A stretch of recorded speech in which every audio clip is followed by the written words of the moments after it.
The point is, an investigator cannot be judged at the same time.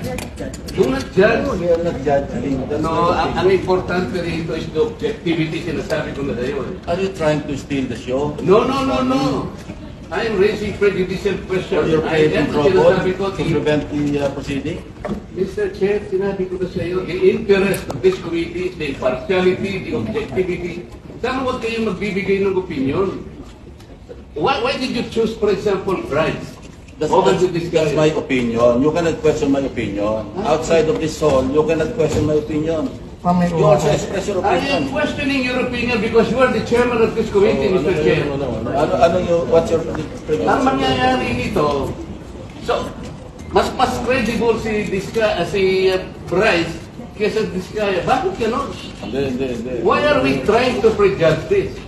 Hindi, Mr. President, we are still in the process of investigation. If we are in the process of investigation, Why are you then so we should protective not of the judge. Discayas? Why are you so protective? I am not protecting them. Mabuti sinabi mo yan, Mr. Chair. Pwede ba natin i-record ito? Palagi niyong sinasabi, I am protective of the Discayas. When I was chairman of this committee, sinabi ko na sa inyo, the only remedy provided under the law is for them to apply if they qualify under the process of witness protection program. That's all what I did.